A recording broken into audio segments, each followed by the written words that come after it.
सभी दर्शकों को नमस्कार। आज हम आगरा में हैं और होने वाली सेजकॉन 2024 में जो प्रोग्राम होने वाला है उसके लिए हमारे संग मौजूद है डॉक्टर अतुल कुस्से सर। सर हमें बताएं कुछ इस प्रोग्राम के बारे में, कुछ डिटेल दें हमें।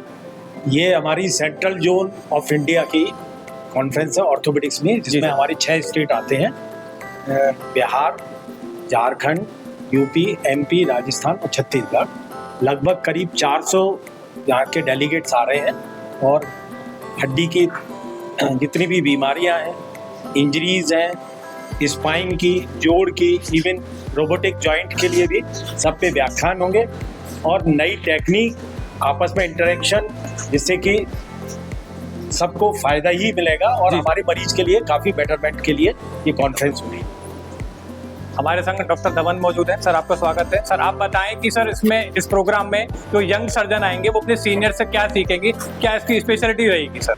ठीक है, यंग सर्जन्स और हम लोग जो अब मिडिल एज हो गए हैं, हम सब एक दूसरे से सीखते हैं। तो यंग सर्जन्स नई टेक्निक लेके आते हैं और जो पुराने एक्सपीरियंस है उनसे वो टेक्निक लेकर के करते हैं। हमारा यंग सर्जन्स का एक पूरा अलग से फोरम भी है कल, जिसमें जो उभरते हुए हमारे नए जो अच्छे लर्नर अभी यंग सर्जन्स हैं उनको अभी यहाँ पर हमने व्याख्यान देंगे, जिससे कि हमें पता चले कि जो नया काम जो कर रहे हैं, जो नई जो तकनीक आ गई है उसमें वो लोग ज़्यादा सक्षम जी। तो उससे हम लोग भी सीखेंगे, इसलिए कि वो हम सीखेंगे हमसे।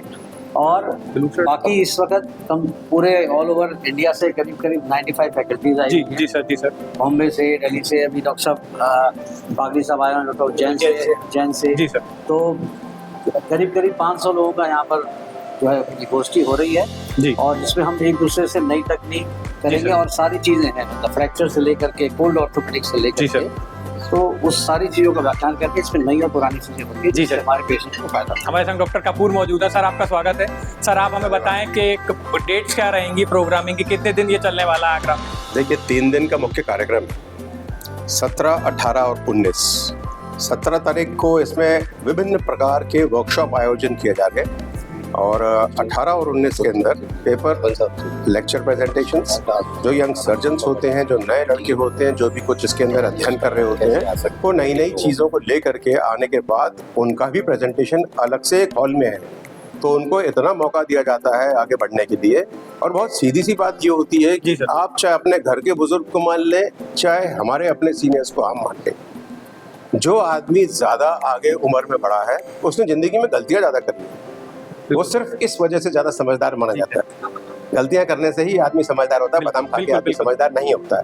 तो जब इतनी गलतियां करी हैं, उन गलतियों का व्याख्यान भी इसके अंदर हमारा होता है, बिल्कुल सिर्फ अपनी वाहवाही के लिए नहीं होता है। और उसी से हम लोग सब सीखते हैं कि ऐसा करेंगे तो ये गलती होगी, गड़बड़ होगी, ये हड्डी ऐसा बिहेव करती है, ये ऐसा रिस्पॉन्स होती है। और जैसा कि आप जानते हैं, देखिए हर दवाई अलग किस्म से रिएक्शन करती है हर आदमी के ऊपर। किसी को पेनिसिलिन नहीं सूट करती है, किसी के लिए पेनिसिलिन रामबाण होती है। जी सर। तो ऐसे ही हड्डी भी हर एक की अलग अलग तरह से व्यवहार करती है जी। और उसमें विविध प्रकार के अलग अलग किस्म के इम्प्लांट चलते चले आ रहे हैं और उनकी बढ़ोतरी चलती चली आ रही है जी, जिससे कि हम बेटर से बेटर कार्यक्रम अपना आगे बढ़ाते हैं। सर मैं धवन सर से एक और सवाल पूछना चाहूँगा। सर मुस्कुराता आगरा, इसको जब हम हड्डियों से जोड़ें, ऑर्थोपेडिक्स से जोड़ें, तो आप इस बारे में मुझे कुछ बताएं कि कैसे आगरा और ग्रो कर रहा है, कैसे मुस्कुरा रहा है because of all of you. देखिए, कोई भी चीज़ सिर्फ एक ग्रुप ऑफ लोग से नहीं मुस्कुराती है, पूरी सोसाइटी मुस्कुराती है। और ग्रेजुअली जैसे सोसाइटी में सारे लोगों का योगदान होता है, उसमें हमारा भी योगदान है, क्योंकि आगरा की जो ऑर्थोपेडिक नहीं, जो पूरी मेडिकल फ्रेटर्निटी है, उसने बहुत आगे नए आयाम को अचीव किया है। जो भी आज समझिए, आपको इंटरनेशनली कोई भी चीज़ अगर आप सोचते हैं तो वो आगरा में उस वक्त उपलब्ध है। तो अगर हमारे पास, और सबसे बड़ी चीज़ है कि हेल्थ आपको बेसिक चाहिए मुस्कुराने के लिए, तो अगर हमारा हेल्थ प्रॉपर केयर हो रहा है, जो कि हमारे सिर्फ ऑर्थोपेडिक्स से नहीं, मेडिसिन और बाकी जो है सारे डिपार्टमेंट्स आप देखिए तो इतने ज़्यादा डेवलप हो चुके हैं, तो उससे हमारी सारी चीज़ें, सर्विसेज, हम हेल्थ सर्विसेज दे रहे हैं और जो लाइफ हमारी जो है वो एक्सपेक्टेंसी बढ़ रही है, हमें कहीं भागना नहीं पड़ता है, इमरजेंसी में हमें सारी चीज़ें मिलती हैं और सब चीज़ें।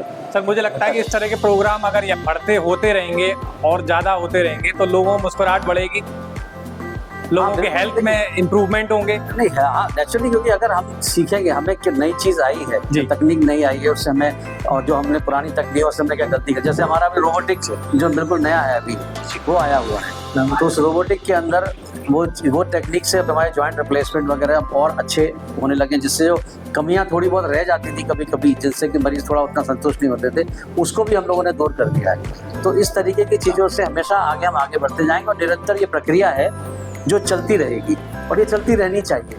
अगर हम चेंज नहीं करेंगे तो आगे होगा ही नहीं। और विचार बदलते रहते हैं हमेशा साइंस में। सिर्फ मृतक जी सर। और ऐसे और बेमूर्ख लोग होते हैं जो अपने विचार नहीं बदलते, मेरा मानना ये है। तो हम साइंस में भी उस चीज को मानते हैं और वो बदलती रहती है। सर हमारे बीच मौजूद है, उज्जैन से आए हैं सर, आपका स्वागत है ताजनगरी में। जी जी सर आप सबसे पहले ये पूछना चाहूँ कैसा लग रहा है यहाँ के? बहुत अच्छा लग रहा है। ये सब तैयारियां देखकर ऐसा लग रहा है कि डॉक्टर्स लोग एक दूसरे से जुड़े हुए हैं जी सर। और एक दूसरे को अपना देने के लिए इच्छुक हैं। जी। एक डॉक्टर दूसरे को सिखाने के लिए की भावना से यहाँ पर इकट्ठा होता है और उस सतत प्रक्रिया में लगा हुआ है। सर आप हम लोगों को बताइए, आप भगवान शिव की भूमि उज्जैन से आए हैं, जी। तो कुछ बताएं इस बारे, कुछ स्पेशली बताएं, आगरा में आके कुछ अपने बयान दें। भगवान शिव ने भी यही किया था जो आज यहाँ पर हो रहा है। उन्होंने भी सभी भगवानों को जोड़ा था जी। कुछ भी यदि भगवानों में कुछ झगड़ा होता था या कुछ होता था तो भगवान शिव के पास जाता जी। था। ऐसे ही हम मरीज के लिए यहाँ पर इकट्ठे हुए हैं जी। कि मरीज की प्रॉब्लम को सब डॉक्टर्स कॉम्प्लिकेटेड केसेस को कैसे सॉल्व कर सकते हैं। तो अपनी डॉक्टर उसमें ताकत लगा देते हैं, मोबाइल पर इमेजेस से एक दूसरे से सीखते हैं कि इस पेशेंट के लिए मैं अच्छा से अच्छा क्या कर सकता हूँ जी सर, बिल्कुल। पेशेंट को बेनिफिट मिले। इसलिए हम यहाँ पर आगरा में इकट्ठा हुए। ठीक है सर, आप सभी डॉक्टरों को मेरी तरफ से हार्दिक बधाई है आपके प्रोग्राम के लिए। Thank you so much sir.